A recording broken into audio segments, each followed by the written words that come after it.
Amigos cafeicultores, hoje é um dia muito especial. Estamos aqui no CDC Suindara, que é o Centro de Difusão do Conhecimento, que fica na Fazenda Paraíso, em Cabo Verde, sul de Minas. E hoje nós vamos fazer um podcast muito especial. É um podcast que nós vamos misturar a experiência com a juventude. Tem aqui do meu lado um parceiro, um moço que já há algum tempo faz trabalho em conjunto comigo, que é o Luiz Viana. Obrigado, Luiz. Eu que agradeço. Prazer estar aqui mais uma vez, participando. E estar aqui com 3 grandes consultores também para aprender um pouquinho, né? Hoje eu vim aqui, assim como o pessoal que está assistindo, eu vim aqui para aprender. E com certeza vamos trocar muita informação. E quem está junto comigo é um professor, um grande colega, um colega de muitos anos, Roberto Santinato. Obrigado, Santinato, por aceitar o convite. Oi, eu sou um companheiro, eu te agradeço a oportunidade de a gente poder levar alguma coisa a mais, né? Alguma coisa que a gente, nesses 50 anos de cafeicultura, né? Eu formei em 67, na Exalc. Depois eu fiz mais um ano e meio no Rio de Janeiro, no CEPERN, que eram os professores da FAO na época. Então a gente aprendeu um bocado de coisa. Depois eu meti a cara para Caratinga. Tinha 5 mil habitantes. Olha só. E lá começamos a mandar ver. E fiquei lá até 79. E nós plantamos, nós tínhamos 22 escritórios, eram 25 agrônomos, aquela época do IBC. 22 escritórios, tinha quase 70 técnicos agrícolas, nós plantamos 220 mil hectares do café em 10 anos. Financiado pelo Instituto Brasileiro do Café. Depois eu saí de lá, fui para Belo Horizonte, aí entrei no Cerrado, aí... Espera aí um pouquinho que daqui a pouco você vai falar do Cerrado. E quem está junto com a gente é seu filho, Felipe. Muito obrigado, Felipe, por ter aceitado esse convite. Muito obrigado por você estar aqui. Eu que agradeço o convite de vocês para estar trazendo a Santinato Cafés aqui no seu programa e passar para o seu público o que nós estamos praticando de cafeicultura moderna na introdução de novas lavouras de café em várias regiões do Brasil e fora do Brasil também. Então eu agradeço muito vocês e eu tenho certeza que nós vamos passar muita informação bacana para o produtor. E o nosso grande desafio, e é esse aí que vai ser o tema desse nosso podcast, é a renovação, é a formação de novas lavouras. Então, quando vocês aceitarem falar desse tema, nós vamos trazer um tema muito rico para você que nos acompanha. Vamos falar de espaçamento, lavoura, vamos falar de cultivar, vamos falar de técnicas de plantio, de formação de muda, enfim, tem muita coisa boa e você nos acompanha que você vai ter muita dica bacana aí com o pessoal que tem muita experiência.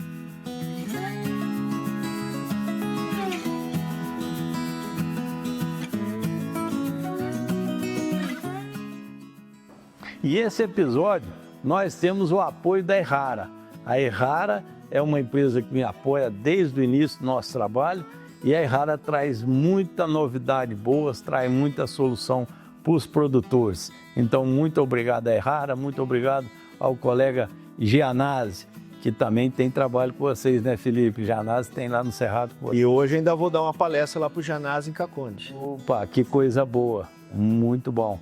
Ô Santinato, vamos falar um pouquinho dessa trajetória de vocês. Então, termina o IBC, aí vocês seguem através do Procafé. Só um retrocesso aí, é o seguinte, na década de 60, nós tivemos 5 geadas. E, ao mesmo tempo, teve 2 processos de erradicação, que produzia quase 40 milhões de sacas e vendia 10, uma coisa mais ou menos desse jeito. Então, sem técnica e tal, foi financiado a erradicação da lavoura. Chegou a 1 bilhão e 800 milhões de pé. Pagava o produtor arrancar? Pagava para arrancar. Aonde que foi esse grande? Paraná e São Paulo. Naquela época, a adubação era conhecimento técnico, prático não tinha. Fazia-se estrumação e palhada no café. E o IAC naquela época mandou ver, já existia trabalhos bons. Bom, com essa diminuição, chegamos no final da década de 60 com falta de café, por causa das geadas que foram comendo. Então aí o IBC foi criado, o Instituto Brasileiro do Café, E foi, graças a Deus, apareceu um diretor, o grupo do IBC criou o GERCA, que era o Grupo de Racionalização da Cafeicultura Nacional. Era uma salvação, porque naquela época o café representava 3,5 bilhões de dólares. O Brasil não tinha mais nada, ninguém vendia feijão, nem soja, nem nada, era só café. Nossa exportação era café. Então, apareceu o José Paulista. José Maria Jorge Sebastião. Esse cara, até então, surgiu nesse mesmo período a Ferrugem. E pegamos um português, que eu não vou falar o nome dele aqui, que fica chato, e falou assim, tem que arrancar da Zona da Mata, Bahia, Espírito Santo, não pode ter mais café. Só podia do sul de Minas para cá, né? Do sul de Minas para São Paulo e tal. E porque o fumo andava, em Mileia, né? Ele andava no chão. Depois descobrimos que ele andava 20 quilômetros lá em cima. Entendeu? Aí ele falou, bom, só que não, o negócio é plantar.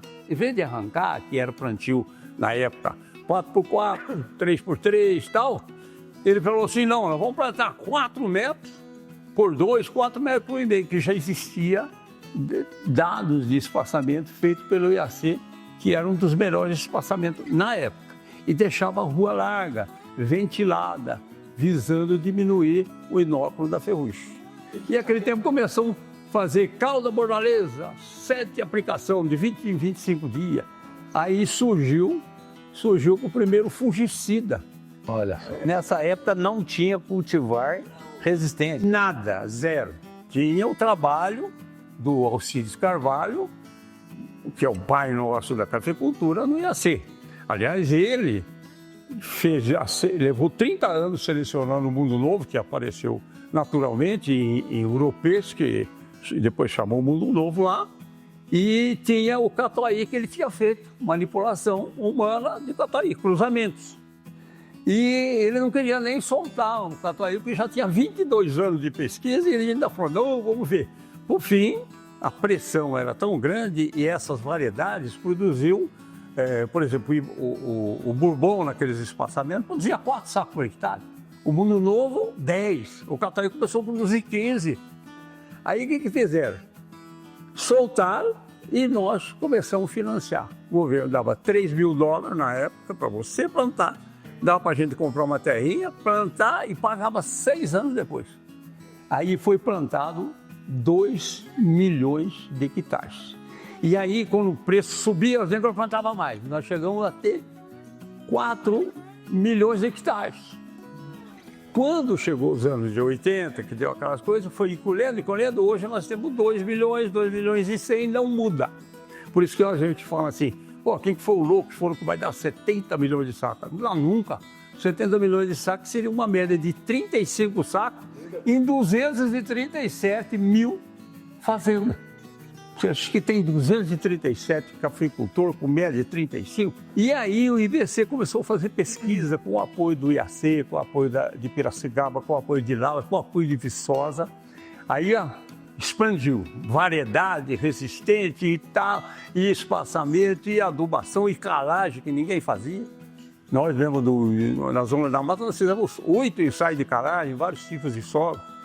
E por quê? Porque nós saímos de uma cafeicultura de nitossolos, que são terra roxa, né? Terra roxa estruturada, no Paraná e São Paulo, e viemos para onde? Sul de Minas, Cerrado, Zona da Mata não é cerrado, mas é uma terra ruim para danar, você tem por comida, e fomos até na Bahia.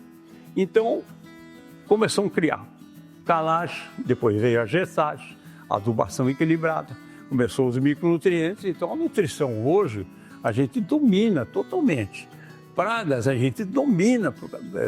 O mato nós não dominávamos, mas porque você falou aí do nosso amigo Janás, nós temos o Yamato. O Yamato tirou a enxada da Lavourinha Nova, que era o maior veneno, porque a mão de obra hoje é ruim e ela corta o seu pezinho de café. E 1 hectare de café leva 5 mil mudas. E você gasta 7 pau só a muda. Aí o nego vai lá e corta. Aí você põe Yamato, está resolvido o problema, graças a Deus. E essa evolução desde essa década de 70 para cá, teve 3 pontos importantes. O primeiro foi a genética, chegando do Mundo Novo, hoje nós temos arara, asa branca, temos uma variabilidade tremenda, inclusive com variações de exigência nutricionais e com variação de qualidade. Então, hoje nós estamos dominando e continua, graças à Fundação Pó Café, o Matielinho que vocês conhecem, a Ipamiga, que em Minas fez bastante coisa boa, ITR, né, no Paraná, lá foi criado o IPR6, que você pode botar em cima de exígua, incógnita, paranaense, não pega, entendeu? Então a evolução genética foi muito boa. Paralelamente, o segundo fator que eu considero beleza foi o espaçamento. Nós saímos de 800 mil plantas para 4 mil a 6 mil. Esse é o número, não deve plantar 10 mil plantas. Esse é o número, de 4 a 6, 3,5 por mês, 4 por mês, por aí. E na linha também meio. A não ser que esteja num lugar muito frio, aí se estica um pouquinho, planta a planta a 70, né? Então isso aí foi o segundo ponto. E o terceiro ponto foi a irrigação. Por quê? Porque nós conseguimos sair do sul de Minas, entrar no cerrado mais ou menos, chover, e ir para um cerrado norte de Minas que não chove coisa nenhuma, fica maio, junho, julho, agosto e pedaço de setembro seco, você tem que irrigar. Sem irrigação é loucura fazer. E fomos parar lá na Areião da Bahia. A Bahia teve um arranco muito grande no começo, 14, 15 mil hectares, mas como lá entrou muito gaúcho e aí o soja subiu, eles arrancaram o café para o soja. Hoje está voltando a plantar lá também. Então a evolução, o terceiro ponto da nossa cafeicultura ser potencialmente a melhor do mundo, evidentemente, e com produtividades que a gente hoje está conseguindo dentro da que o Felipe fala, moderna cafeicultura, você planta café com 25, 30 meses, a gente está colhendo 50 sacos, 60 sacos. Eu vou até falar uns números aqui, ninguém vai acreditar. O asa branca com 100 sacos, 108 sacos, olha bem. Então você fala assim, quanto custa fazer um hectare de café? 50 mil reais. Então pobre não faz, banco não tem. Olha bem, você vai fazer, hoje o cara sabe que vai gastar 50, então ele faz tudo muito bem feito. Então você que dá assistência, o Felipe dá assistência e tal, você, Gui, que tem os seus assistidos, você chega lá, o cara sabe que o que você está falando é para ele produzir, vamos dizer, por baixo, 60 sacos, que vão botar 2 contos, são 120 mil reais. Já na primeira safra, 30 meses depois que você aplicou aquele dinheiro, você já tem o retorno. Então essa é a nossa cafeicultura de hoje. A evolução foi muita coisa, mas muito dela. Vamos dizer, saiu de 1 para 100. Essa evolução, ela aumentou bem os tetos produtivos das lavouras de café, as variedades, espaçamento, irrigação, e acompanhando essa evolução, esse teto produtivo, vieram também os novos níveis de adubação, de NPK, cálcio, magnésio e os micronutrientes. Senão você não conseguiria dar suporte para esse teto produtivo. Essa questão de irrigação também, né? Que aí a planta, tendo boa condição, vai desenvolver mais. Você tem, grosseiramente, falando assim, clima ameno, frio. Qual a característica desses climas? Aqui, por exemplo, nós estamos maio, junho, julho e agosto, não cresce. Chama repouso vegetativo, né? Os velhos falam, planta sem repouso, não adianta pôr nada, não põe adubo, não põe nada. Depois você tem regiões com o que a gente chama de clima moderado, que tem só 2 meses frio, junho e julho.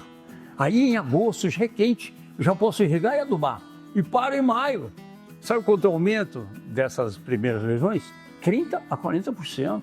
30% a 40% de crescimento e de produtividade. E aí você vai no extremo, quente está quais regiões? Norte de Minas, Bahia, entendeu? Aqui no ameno, frio, você está com 19 graus, 19,2 e tal. No moderado, você chega a 20, a 20,5 e no quente, 21,5 a 22. Então, lá no quente, aumenta 50 da região fria e mais 30 do moderado. Agora, o cara fala assim, mas dura pouco, dura. Você tem que fazer uma renovação mais cedo, porque é um desgaste no Catuaí, no Mundo Novo, todos eles, disso aí. Só que eu consigo, nas 4 primeiras safras, brincando 200 sacos de café. E aqui no sul de Minas, bom, consegue 120. Então são 80 sacos de diferença. Nos outros 4 anos, eu consigo média de 45 em 4 anos. Aqui vocês já vão ficar nos 30. E depois eu dou uma cortada, decote, uma lambidinha lateral e toco mais 4 anos. Se quiser, mais. Mas aí eu tenho 30 meses, 4 anos, mais 4 anos, mais 4 anos. Tenho 12 mais 30 meses. Você dá mais 1 ano e meio, né? Tá certo? Então eu tenho 15 anos e meio. Em 15 anos e meio, nesses últimos 15 anos e meio, surgiram seguramente 12 a 15 variedades mais produtivas do que o catuai, que é o mundo novo. Isso vai acontecer lá na frente. Aí está na hora de Porque renovar. o Alcides Carvalho falava o seguinte: a genética, o potencial genético de um catuai é para 150 sacos. Se pegar a florada, tudo, se segurar tudo, se tiver espaço, era desse jeito. É. E hoje nós estamos conseguindo no asa branca, que fica gordão, né? A gente chama ele de gordo. A asa branca a gente está conseguindo 100 sacos, 80 sacos, 90 sacos. O arara, como o Matielo ama, 70 sacos tira de letra. Entendeu? 2SL, é lugar mais frio. Você planta o 2SL, ele é fino. O 2430 ele é fino. O vento A passa lá dentro, não acumula. E é o ideal aqui, por exemplo, para a região aqui do sul de Minas, né? Antes de entrar nos cultivares de arábica das diversas regiões que você acompanha, que vocês têm os campos experimentais, eu queria uma opinião sua. Tem alguns produtores querendo plantar robusta aqui na região onde é do arábica, vamos falar do sul de Minas. O que é a sua opinião sobre isso? Bom, o que eu conheço de robusta é o seguinte. Primeira coisa, qualquer café, né? Arábica ou robusta. O arábica vai até 22 graus e meio. Quando chega no 23, ele já começa a sentir. O robusta começa nos 22,5 e vai até 26. Sendo que se você pegar onde tem o café Conilon, que é o Espírito Santo, altitude de 400 metros, 600 metros, você tem em torno de 24 a 24,5 graus centígrados. Então, primeiro, ele vai bem em temperatura elevada. Sul de Minas, que eu conheço climaticamente, não tem nenhum município, aliás, não tem nenhum distrito aqui que tenha temperatura de 24. Então, por aí eu já não plantaria. Agora vamos ao segundo ponto. E já foi tentado fazer um robusta clone, né? São clones altamente produtivos, 200 sacos e tal. Só que você tem que ter, no mínimo, 6 clones diferentes, segundo os colegas nossos, para ter cruzamento. Nós colocamos um robusta no cerrado de 450 metros, quente Paraná, 24,8, por região de Paracatu e tal. Isso tem 20 anos atrás, eu vi. Não vai. Não foi. Aí eu tinha que estar pegando no pé, tinha que estar pegando. O Matielo brigava comigo porque ele plantou em Aimorés, na zona da mata, que é quente. Só que em Aimorés tem um negócio diferente de lá, de Pirapora. Pirapora não tem umidade relativa. É muito seco. É seco. E Aimorés tem umidade relativa. Então, Aimorés, na zona da mata, ele vai, sim, 500 metros vai, né? Que é a franja do lado de cá. E por que lá do lado de lá vai bem? Porque você tem a umidade do mar que sobe. Ela sobe, atravessa a montanha, cai para a zona da mata e chove. O fato é que Mantenópolis, que está lá em cima, está mais para o Espírito Santo da cá. É o único lugar que tem robusta ou conilon. Por que não plantou conilon no oeste da Bahia, que dá 23 graus? E foram plantar no sul da Bahia, porque o sul da Bahia tem umidade relativa. Então, esse é o segundo fator. Eu não sou entendido de conilon, nada. Eu sei dessas coisas e já tentei fazer e errei. A gente erra, né? Ninguém é mágico. Então, qualquer município se tiver aqui um município que tem uma temperatura de 24 e tiver umidade relativa alta, pode ser que saia, mas nunca vai sair igual lá embaixo, não. E nem muito menos igual na Amazônia.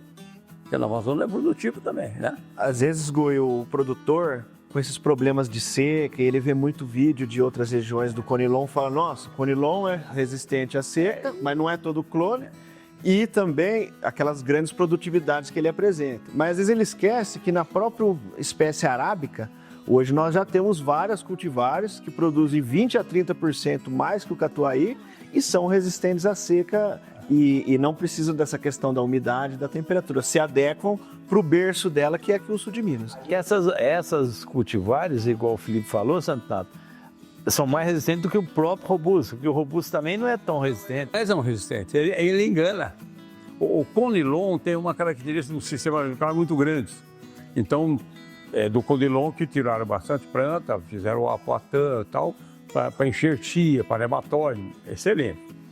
Hoje, os clones, eles têm um sistema radicular relativamente inferior ao Conilon. Então, se você pôr num lugar quente lá e não irrigar, você não vai ter muita produtividade. Eu tenho uns colegas do Espírito Santo que não estão plantando mais café, você não irriga essa seleção. A seleção é boa, é maravilhosa, você colhe pra caramba. Mas tem o outro lado da coisa também, que é o manejo. Nós temos máquina hoje para colher café, né? Nós temos hormônio hoje, por exemplo, tem um pé de café, madura primeiro lá em cima, eu jogo um produto, lá em cima o cereja não vai pro passa, ele segura lá. Aí eu aqui embaixo tá verde, eu jogo... Acelera. Eu consigo movimentar muito isso, ter mais cereja no geral, pouco seco e quase nada no chão. Então tem essa tecnologia. Lá não. Lá tem que fazer o que vocês viram no Vietnã, você viu a enchente do Vietnã? A mulherada estava com água até no peito, colhendo café, cortando os ramos. Ela falou, você vai cortar o pé de café? Tem que cortar. O café, Conilon, você tem que cortar. O ramo que deu não dá outra vez. E o meu pai falou da temperatura máxima. O Conilon está quente, então vai bem o Conilon. Mas e a temperatura mínima? O Conilon não tolera clima frio. Então, assim, não é que para dar geada, daquela margem acima da temperatura fria de geada, que prejudica também o café arábico, para o Conilon é inaceitável. Ele começa a amarecer e perde muita produtividade. Sem falar que, às vezes, acumula um frio e o Conilon não consegue completar o ciclo dele. O que adianta o Conilon produzir 100 sacas por hectare, mas tudo verde que não passa para cereja? Então, você vai colher fruto aquoso? Também não dá certo. Eu acho o seguinte, se você tiver conhecimento de algum produtor grande ou pequeno, não interessa, as cooperativas, trazer o pessoal do Espírito Santo, que eles vivem isso há 40 anos. O Matiello entende de robusta, de Conilon, principalmente de Conilon, a família dele de lá, ele é daqueles cantão lá. Mas era um cara que, se não fosse ele, não tinha essa cafeicultura. É isso aí. Foram quase 20 anos. Todos os projetos anuais, era ele que ia em Brasília, sentava com o Delfim Neto, depois o outro, vamos sortar tanto para muda, tanto para isso, para renovação. Se for de renovação, quem renovou a cafeicultura no Brasil foi o Matiello, porque os outros caras que estavam lá, gente boa, né? Roberto Abreu, grande amigo meu, o Zata, o Hércules, né? Já foram para o céu. Paulo Mota, né, jogar basquete, gente boa. Paulo Mota foi um grande incentivador. E aqui, aproveitando a oportunidade, sabe quem foi o maior incentivador do Cerrado? O Onofre Braga de Faria, único colega nosso que foi presidente do Confia. Nunca teve um agrônomo, era engenheiro ou arquiteto. E ele brigou com o Zé Edgar, com a turma, porque o sul de Minas já estava estourado, de tanto faz café, e não dava mais para o pessoal do sul de Minas, o SERAC, que chamava Serviço Regional, esticar até Uberlândia e tal. Aí fizeram o SERAC de Belo Horizonte, com o Cerrado, com Capelinha, que nós abrimos lá na época toda, e o Cerrado está hoje e deve-se a esse, cara. E muita pouca gente fala isso. Aí apareceu um monte de pai do Cerrado. Fulano, porra nenhuma. Foi ele que conseguiu. E era uma equipe, o IBC era uma equipe, acho que nunca mais junta tanta gente boa. Nós éramos quase 400 pessoas no Brasil todo. Hoje trabalhando tem eu, Matiello, como é que chama? O Garcia daqui, que era muito bom. Não está trabalhando mais, está parado, né? Triste. E o Saulo, falecido recentemente, que 2SL, 2417, que era um cara maravilhoso. Tem uns outros lá de São Paulo, né, que eram das cooperativas. O desenvolvimento do Cerrado devia a cada 100 quilômetros por uma estátua de um gaúcho. Porque os gaúchos iam com a mulher e os filhos ficar embaixo de uma lona, trabalhando, plantando feijão, plantando de tudo. Eles que abriram isso tudo. A região lá que a gente conheceu junto, hoje tem 1 milhão de hectares de soja, de milho, de algodão, né? Oeste da Bahia, era areia. A argila lá, 10% é muito argila, olha bem. Só que tem um negócio chamado areia lavadinha, né? Que dá estrutura no solo. Mas aquilo lá abriu, ninguém queria. Você for um poço lá, dá 400 metros cúbicos de 500 metros para 2 pivôs, pô. E eles tiveram isso. E nós fomos jogando o café para lá. Lá, graças ao João Barata, né? Foi. Ô Santinato, nós temos que falar esses grandes nomes, como você acabou de citar, Matiello, Saulo Roque, grandes nomes que colaboraram com a cafeicultura e que fizeram a cafeicultura chegar na onde está.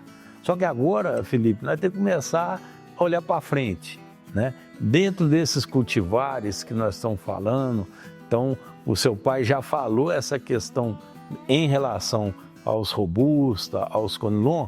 Vamos falar dos arábica que estão se destacando. E eu sei que vocês acompanham muitos campos, vocês escreveram o livro, inclusive está ali em cima da minha mesa ali dos cultivares. Eu queria falar um pouco de cultivar de café. O que está chamando a atenção? Então, meu pai mostrou muito do Alcides Carvalho, que foi o grande pai desse café moderno, né? E a partir de outros cruzamentos que ele fez também, gerou vários materiais, vários pesquisadores envolvidos, mas foi só nos últimos 15 a 20 anos, que houve uma pluralidade de variedades. Então, hoje nós temos até variedades demais para a gente estar trabalhando. Para a gente pegar as variedades e estudar a fundo os níveis nutricionais, espaçamentos. É preciso ter uma seleção. Então, hoje você tem variedade de café que você pode plantar em qualquer região do Brasil, por exemplo, o Asa Branca, vai bem no sequeiro, vai bem no irrigado, Cerrado, sul de Minas, elevada altitude, baixa altitude, no frio, no calor, vai bem. Como também algumas variedades específicas para cada nicho de região. Isso é muito interessante também, porque pontualmente você consegue aumentar a produtividade de determinada fazenda. Hoje nós somos numa fazenda cedo, que a gente vendeu as mulas lá para o pessoal, e é uma fazenda que tem uma topografia elevada. Então ali embaixo ele tem uma condição de clima, de acúmulo de ar frio. Lá a gente indica um tipo de variedade. Lá no alto já é um outro tipo de variedade, não pode dar muito vento, né? Então você tem recomendações bem específicas. Quando você vai para uma área de sequeiro, e esse é o grande problema da cafeicultura, é a questão da seca. Você vê a seca de 2020, a seca de 2024, essas variedades já se restringem um pouco. Nós ficaríamos, assim, de forma geral, com a variedade, por exemplo, o Asa Branca, que ele vai bem em várias regiões. Mais versátil. Mais versátil. E Ele é vermelho, ele é amarelo? Ele é vermelho, ele tem um fruto quase da cor vinho, extremamente vigoroso. Ele é catucaí, não? Não, ele é da família dos acauãs. Essa variedade você pode plantar em qualquer lugar. Quando você vai para o nicho de variedades de catucaís, aí já indica para situação de café irrigado e aonde tem um pouco mais de frio, seja no alto ou seja onde tem acúmulo de ar frio. Mas das variedades, a mais produtiva, campeã de diversos experimentos, é o arara. Então o arara, quando você coloca ele nas condições climáticas mais favoráveis, é muito difícil de superar a variedade arara em produtividade. Isso aí tanto no irrigado quanto no sequeiro. Irrigado e sequeiro. Mas tem algumas condições que ele às vezes perde do Asa Branca, por exemplo, por causa desses motivos que eu te falei.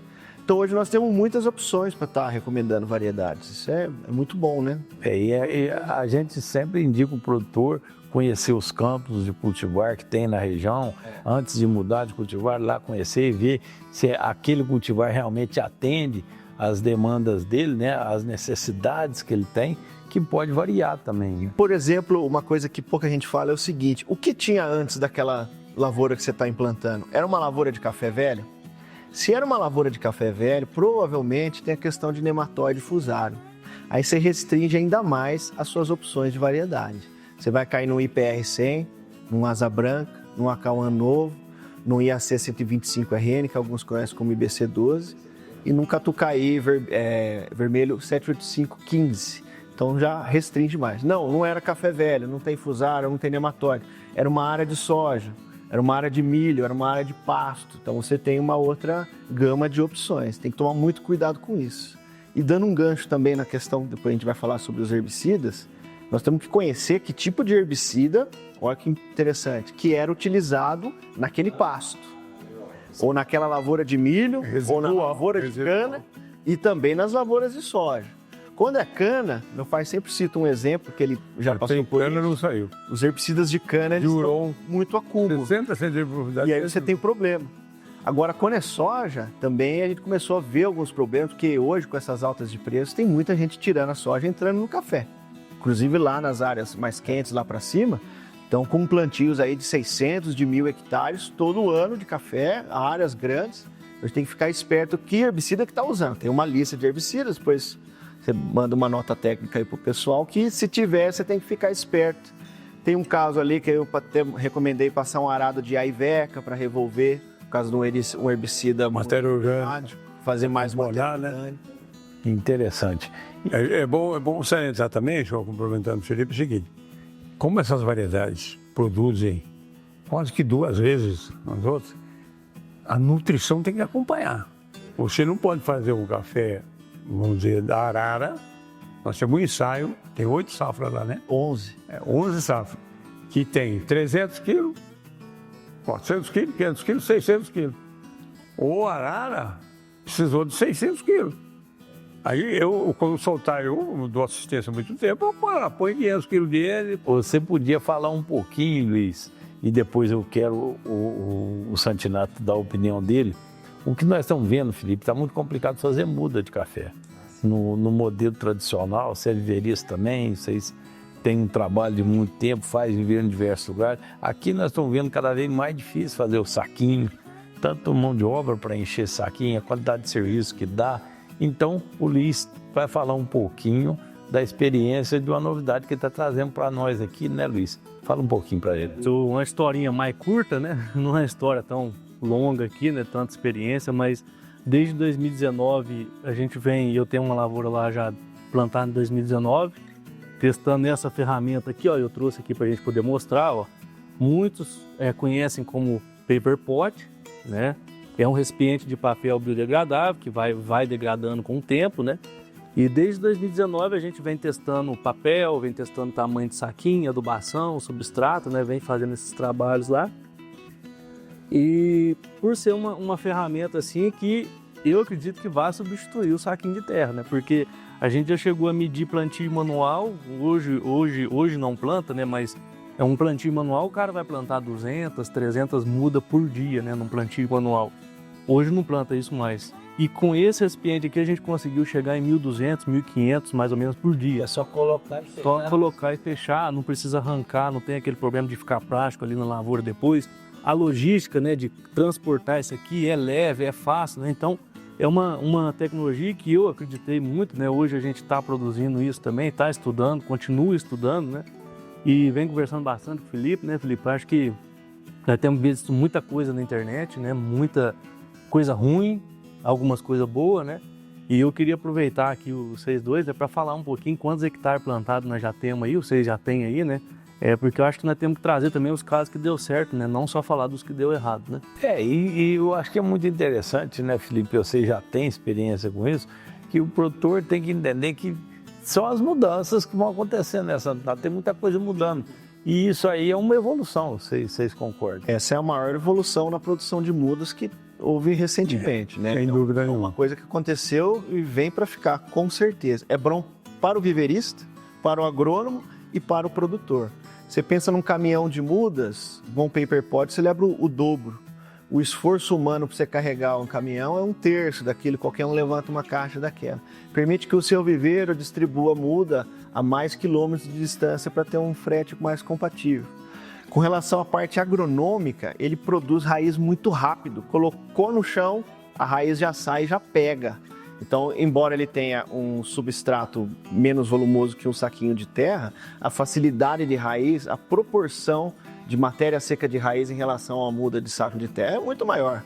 Ela é muito eficiente. muda um pouco o conceito de uma visibilidade de muda. Uma muda produzida num paper pot, ou até mesmo uma bandeja ou um tubete, ela não pode ser uma muda de 6, 7 pares de folhas. É uma muda de 3 para 4 pares de folhas. Quanto mais par de folha, mais perda de água para a atmosfera. Então tem que ter um equilíbrio maior. Então tem gente que gosta de plantar muda muito comprida, o saquinho permite isso, mas o paper pot é uma muda um pouco menor. Tem que tomar cuidado com alguns vídeos na internet que comparam uma coisa com uma coisa que já aconteceu em outro estágio, um sacola de mudão com paper, né? Nós temos uma grande experiência com paper, quem nos mostrou isso foi o Alexandre, lá da Refazenda, e o Richard, que mexe com paper há 20 anos, de Olambra, com muda de flor, que não pode ter erro hora nenhuma, que o cara é um expert. O cara não é europeu, é brasileiro, mas tem descendência, ele é quase um europeu. E ele nos passou isso, passou para ele também essas técnicas. E nós temos uma fazenda lá no João Pinheiro, vai plantar 5.500 hectares de café em 4 anos. 100% paper pot.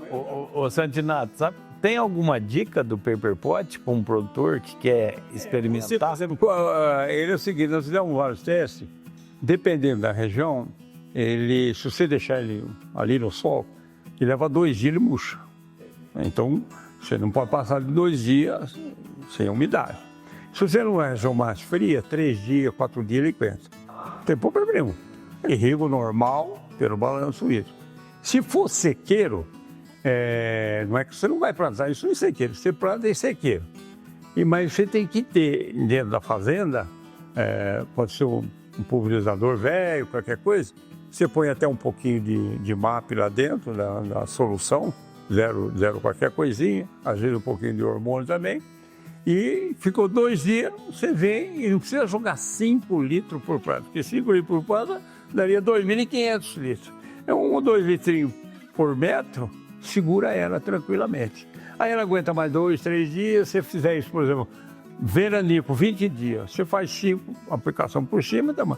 E aí você já aproveita de fazer uma certa fértil, né? Depois que ela pegar, aí não precisa... Depois de pegar, você pode... Esses 2 dias é assim, que você tem que plantar e tem que chover nesses 2 dias, né? E no caso do gotejo, tem que colocar como nas outras mudas também. Você tem que, a muda aqui, o emissor tem que estar aqui.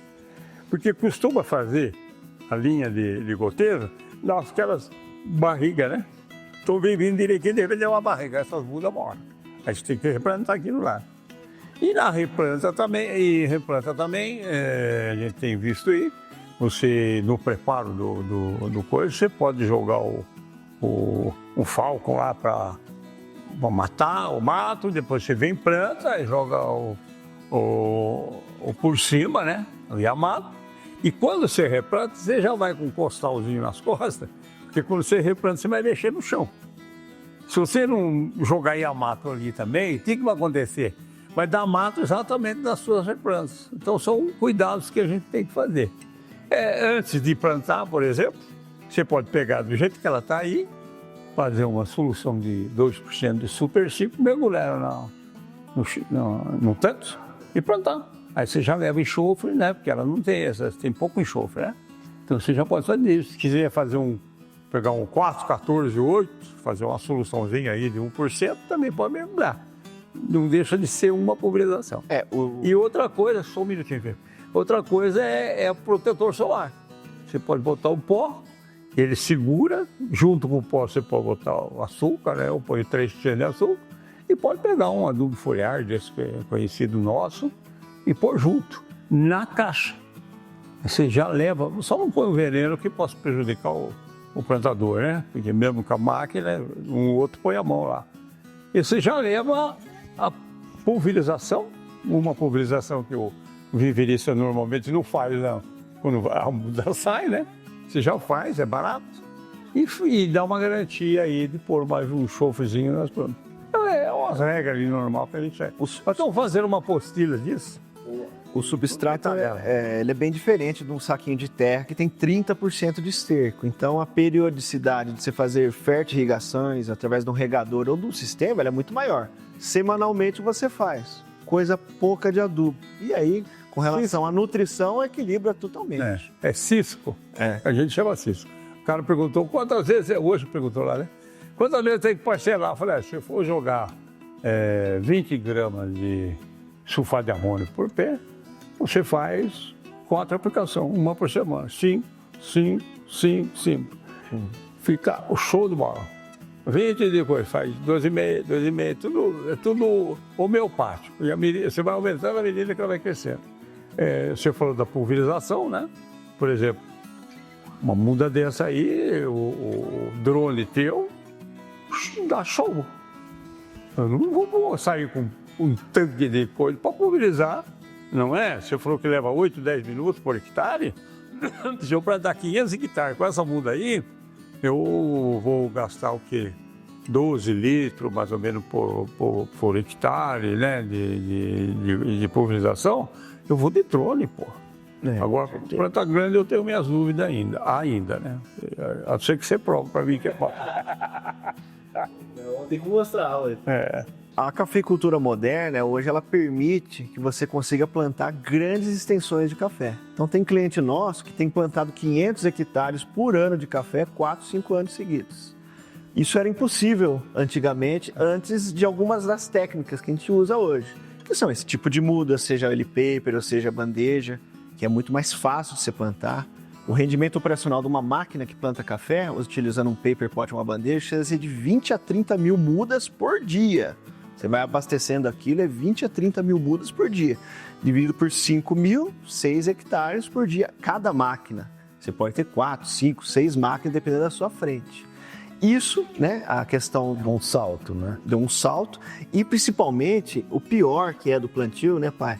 Que é capinar café. Isso aí. Capinar café é inviável. Como é que você vai plantar mais de 30 hectares e capinar 30 hectares? É muito difícil para você conseguir essa mão de obra.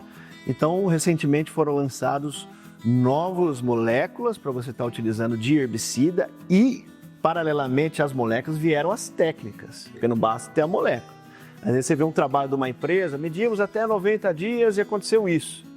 Mas o café não é só 90 dias, é o ano inteiro. Então, nós desenvolvemos técnicas, né? Dentre elas consiste o quê? Primeiramente, na área que você vai introduzir uma nova lavoura de café, uma dessecação muito bem feita. Principalmente onde é a área de eucalipto, que você arranca aquela floresta, vem cada tipo de erva daninha ali, que tem umas que a gente nem conhecia.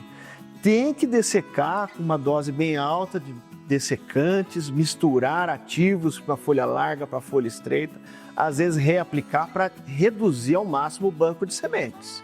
Que isso aí você vai ter uma vida útil dos produtos que você usa muito maior. Depois, o preparo de solo muito bem feito, principalmente onde era café velho, ou eucalipto, ou outro tipo de árvore, para você destruir aqueles tocos e aquelas raízes que, quando elas apodrecem, elas são prato cheio para o fusário. Então, a preparação, a eliminação dos residuais é imprescindível, até porque a máquina que planta o café, são as canecas, ela tem que estar com a faixa de limpeza bem organizada para ela penetrar. Nivelado, né? Se tiver um toquinho lá ou uma pedra, bate na caneca, quebra e aí acaba o seu rendimento operacional. Vai ter que mandar arrumar aquilo e o plano vai para o saco, né? Então, essa limpeza, trabalhar com uma faixa, depois que você põe tudo dentro do suco, bate aquilo lá, uma faixa de limpeza de 2 a 2,2 metros, é muito importante. Antes de plantar, você faz o pré-emergente.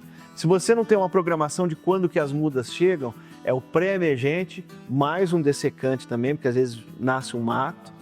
Tem 2 tipos de pré-emergente que você pode estar utilizando hoje no mercado. Um deles você já conhece, né? Que é o Falco, é muito bom, só que ele tem que ser antes de plantar as mudas de café. Deu uma chuvinha de 15 a 20 milímetros, ou o que está acontecendo agora, que as chuvas estão muito constantes, o produtor pega e molha com chuveirinho mesmo. Tem um produtor lá que estava com a turma agendada para terça-feira para plantar. Não, só tem essa turma para terça e não está chovendo, Felipe. Aí o gerente falou, não, deixa comigo. Ele fez uns esguichinhos lá e molhou em cima de onde ele fez a aplicação do pré-emergente e plantou o café. Logo depois que você planta o café, a melhor receita está sendo realmente a aplicação do Yamato. Só que o Yamato feito no pulverizador. O Yamato que a gente faz no tanque de herbicida, na maioria dos casos esse tanque vai estar sujo. Seja do Falco ou de outro produto da lavoura que usa, ou às vezes até outra cultura que o cara planta, e esses produtos se agregam ali na parede superficial do implemento e vai contaminar. Pode fazer sem risco nenhum nesse pulverizador, você faz o arquinho com 3 ou 5 bicos direcionados em cima dessa faixa e aí você pode pulverizar. Com essa combinação da pré-aplicação e essa pós-aplicação, do que a gente fala em inglês over the top, você tem conseguido 80, 90 dias de controle. E o segredo para continuar sem capinar é antes desses 80, 90 dias do controle, já entrar com uma nova aplicação. Aí às vezes você pode usar o Yamato ou até outros produtos que até já existiam no mercado, aplicados, porém, usando já a bengala, que também é um implemento muito bom. A associação do Yamato com esses produtos na bengala, intercalando, fazendo 2 de um, 2 de outro, você passa o ano inteiro, você planta 500 hectares de café sem pôr um cara não precisa botar ninguém. Isso o quê? É todo o conjunto de técnicas que a gente teve. O planejamento. Né? Planejamento. Ô Luiz, você podia falar um pouquinho da tua experiência com o Yamato também. O Yamato foi uma surpresa para nós, né? Hoje, algumas áreas a gente tem optado, principalmente a área de montanha que o produtor tem dificuldade, nós temos feito até ele com drone, né? Trazendo aí um pouquinho do que o Felipe falou, dessa aplicação por cima. A gente vai lá, planta uma braquiária no meio da rua, ela começa a sair, a linha estando limpa, a gente vem e aplica o Yamato em área total. Não vai fazer nada com o braquiária? Não vai fazer nada com a braquiária, onde está limpo ele caiu, vai manter limpo. Então nós temos feito essas aplicações aí, pensando na área de montanha, às vezes o produtor que é mecanizado, não está com o operacional muito em dia, quer fazer também, a gente tem feito. E é um herbicida assim que veio para ajudar. A gente realmente gastava muito, eu tinha pavor de plantar café, porque sempre tinha que ficar capinando, e hoje a gente ter essa ferramenta em mão trouxe muito mais segurança para o plantio, né? Muito mais facilidade, muito mais praticidade ali para o produtor. Então é uma ferramenta e tanto. Quando você falou de braquiária, aí, Santinato, eu queria um pouco da tua experiência nessas culturas de cobertura. Quer dizer, a rua tem que ficar limpa, agora a linha da planta tem que ficar limpa, agora a rua tem que ter coisa. O que você acha que é bom? A rua é o seguinte, se você tiver no lugar de vento, hoje para mim o sorgo é melhor que você que vai portar lá. Você pode botar o Calegari gosta, mas não põe braquiária no meio, que a braquiária vai dominar lá e tomar. A ideia de você fazer matéria orgânica com a braquiária, cortar e jogar no pé, eu fiz um ensaio com 1, 2, 4, 8, 16 quilos por pé de palhada da coisa. A partir de 4 quilos por pé, você tem que jogar 50 quilos de N para decompor ela, senão ela não decompõe, ela rouba do seu café. Então, é evidente que eu morro daquele lá e eu vou pôr a braquiária. Por quê? Porque ela é a melhor retentora que tem de erosão. Tá certo? Mas o que eu vou fazer? Não deixar ela sementear. Porque se você não tiver o herbicida que ele falou e ela sementear, você depois aí tem que ter inchado. Então eu ficaria o seguinte, área de vento, hoje eu usaria, porque qualquer lugar que você põe, o sorgo sai. Ele é vagabundo, né?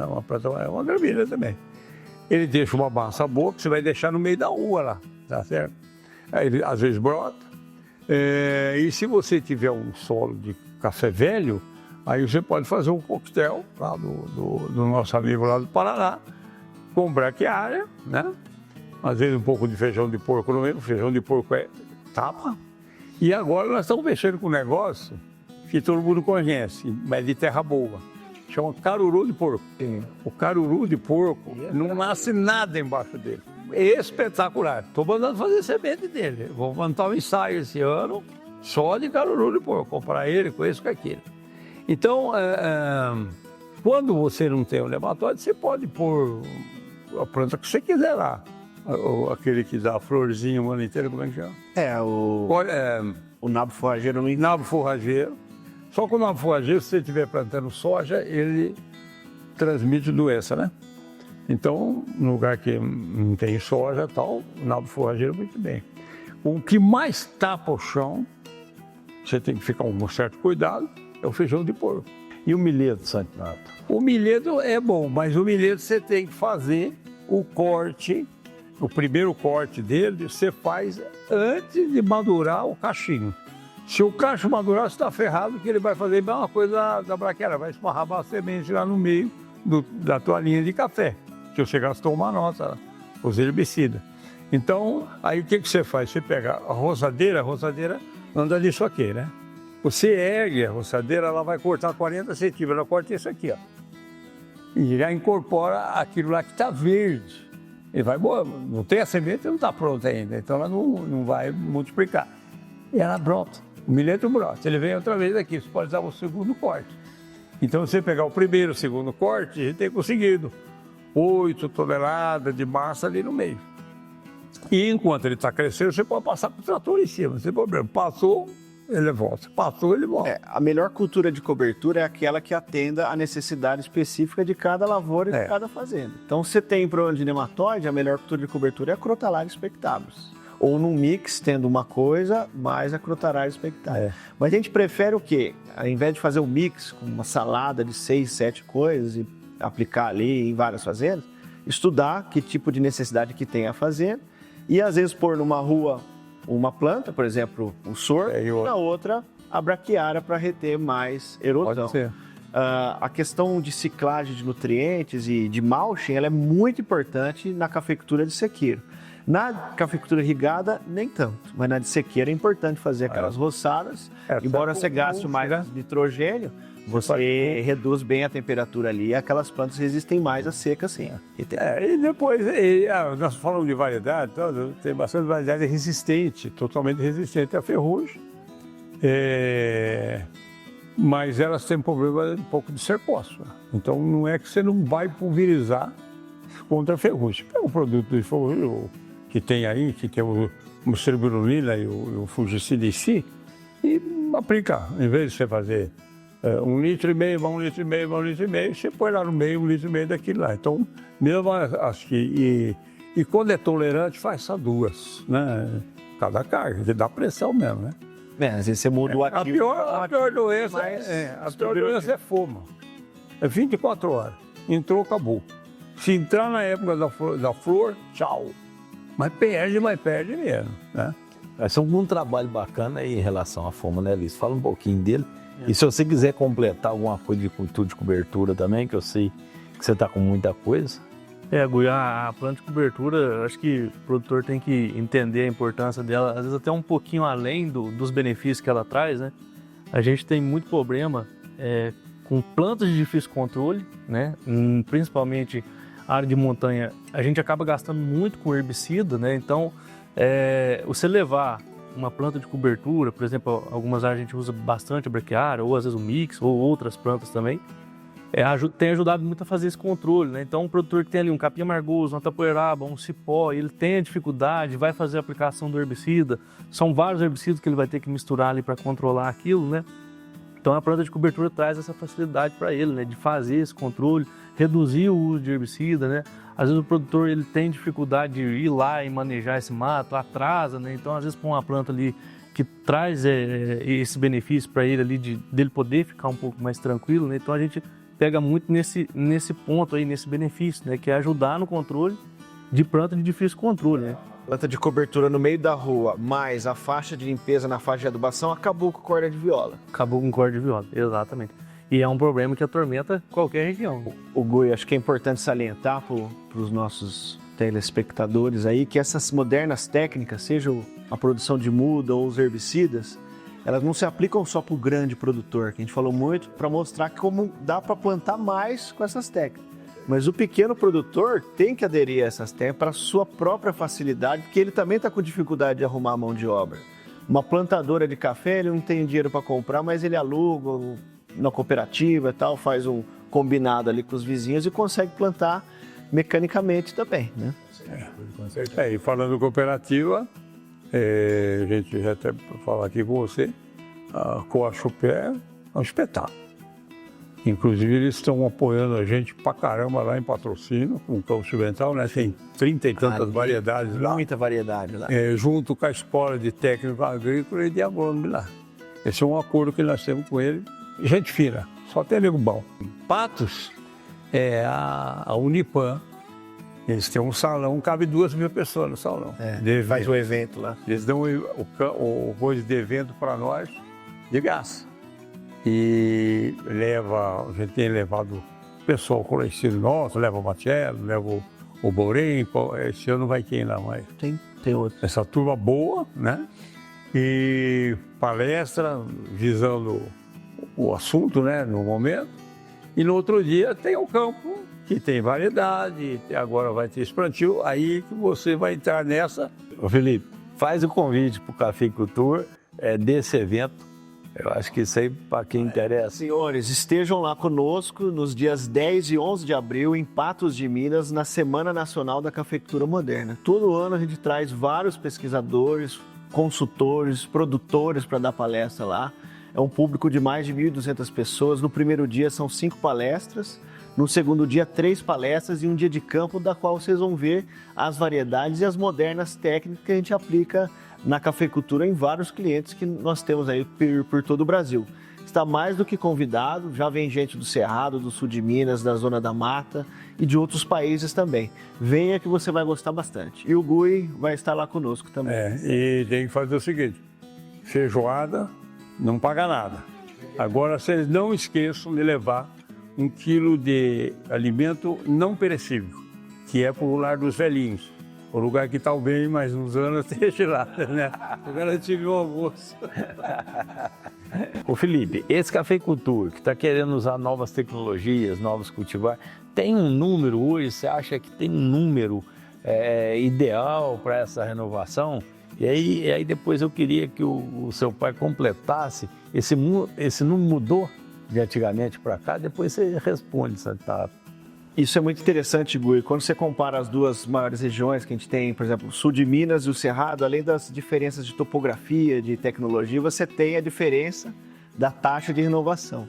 No sul de Minas é muito comum você visitar fazendas que têm lavouras de 40, 35 anos de idade. No Cerrado, pouquíssimas são. Então a taxa de renovação no Cerrado ela é muito maior. Eles arrancam as lavouras mais cedo, eles colhem ali aproximadamente 13, 15 safras de café com uma média produtiva boa. E aí, em função de ter menos contingente de mão de obra para desbrotar essas lavouras já ficam mais velhas. Além do que são normalmente regiões mais quentes. Ao ficar mais velha, recepar muitas vezes não é uma opção no Cerrado, então eles vão lá e renovam mais. Já é uma coisa mais cultural. O sul de Minas demora mais para renovar, mas é indicado estar renovando, porque o grande salto de produtividade que você tem numa fazenda, além desse tripé que ele contou, são a introdução das novas variedades de café. Você já coloca uma variedade de café que não dá nematóide, já coloca no espaçamento novo e muitas vezes com a irrigação. Quando o preço está muito bom, igual agora, o produtor ele pensa 1000 vezes antes de arrancar a lavoura, mas ele tem que pensar o seguinte, uma hora esse preço diminui, e ele vai continuar com os pepinos na mão, os talhões ruins. Então tem que aproveitar esses momentos para ver, por exemplo, os talhões que sempre dá geado, arranca esses talhões. Os talhões que foram mal desbrotados, também está na fila de serem erradicados. Pega as médias das últimas 4 safras, ocorrência de alguma outra problemática e elenque os talhões mais problemáticos e inicie a sua renovação de 5 a 10% do seu parque cafeiro. Anualmente, fazendas acima de 200 hectares, de 5 a 10%. Quando você está num sequeiro, 30% pelo menos tem que estar podado e 30% produzindo muito, né, após o poda.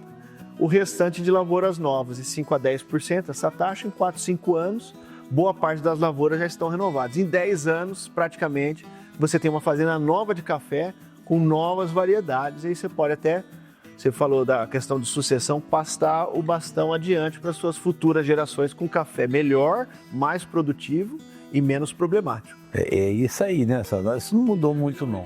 Sim, é isso que você falou. É nessa faixa mesmo. De safras. Quando você planta no espaçamento 4 por meio, você tem uma distância grande entre os pés. Principalmente para essas novas variedades é muito bom. Então ela pode ter um crescimento vertical muito grande. Você joga para lá a primeira poda. Lá para 9ª ou 10ª safra você faz a primeira poda. Podou, 11ª, não tem safra. Aí você vem uma grande safra, que é a 12ª, colhe mais 2 médias, que é a 13ª e a 14ª, aí você avalia. Dá para podar mais uma vez e tirar mais 3 ou não, está na hora de sair esse talhão. Aí cai nas suas 15 safras. Porque quando você poda e não desbrota, não dá. Então, 3 sequências e acabou. Quando você planta muito apertado, você faz a primeira poda, a planta está baixa, você é obrigado a desbrotar. E se não tiver mão de obra, lavoura, principalmente Mundo Novo, aí a produtividade cai pela metade, né? Ô Santinato, a conversa nossa é boa demais e o tempo, como diz, o tempo já vai passando. Eu queria te agradecer demais de você ter vindo aqui, falar que você é muito bem-vindo quando quiser, você, o Felipe. Muito obrigado, Boi, parabéns pelo trabalho de vocês dois. A gente fica muito contente de ter sido convidado aqui para estar trazendo um pouco da nossa experiência, né, de plantios de café, de técnicas modernas para altos rendimentos de plantio e para evitar mato, evitar problema, evitar mão de obra. E com relação a essa renovação das lavouras, com essas novas opções de variedades, essas variedades específicas para cada situação e visando sempre o aumento da produtividade, né, pai? Eu também te agradeço muito e vamos continuar. Luiz, obrigado. Eu agradeço. Tamo junto aí sempre. Muito a trazer informação para a turma. Do mais, eu gostaria de agradecer a nossa apoiadora, que foi a Errara, agradecer por ter viabilizado esse nosso podcast. Muito obrigado, todo o pessoal da Errara, Janales, toda a equipe. E agradecer você que nos assistiu até o final desse podcast. Em breve tem coisa nova por aí. Não se esqueça de deixar o joinha, é importante, inscrever no nosso canal. É isso aí, pessoal. Muito obrigado. Até o próximo.